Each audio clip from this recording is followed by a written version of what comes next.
የአውሮፕላን አደጋው ከባድ ነበር። ከገደል ጋር ተላትሞ ነው የተከሰከሰው።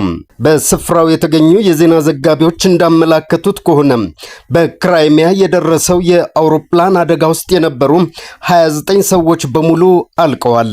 አውሮፕላኑ ንብረትነቱ የሩሲያ ኤኤን 26 ነው።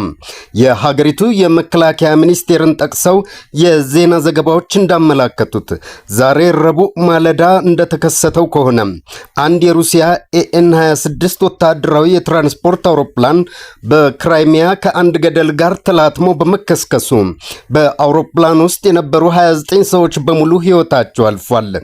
ታስ የዜና አገልግሎት ሚኒስቴሩን ጠቅሶ እንደዘገበው አውሮፕላኑ የተከሰከሰበት ስፍራ እንደ አውሮፓውያን አቆጣጠር በ2014 ሩሲያ ከዩክሬን በወሰደቻት በጥቁር ባህር ዳርቻ በምትገኘው ክራይሚያ ባህረ ገብ መሬት ውስጥ ነው።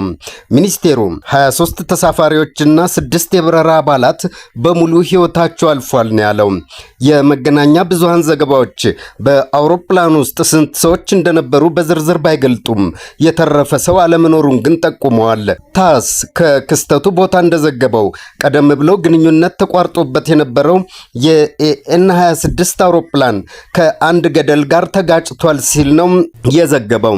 ሪያ የዜና አገልግሎት በበኩሉ በመጀመሪያ ደረጃ ግምገማ መሰረት አውሮፕላኑ ቀደም ብሎ የቴክኒክ ችግሮች አጋጥመውት ሳይሆን እንዳልቀረም ባለሙያዎች መናገራቸውን ዘግቧል።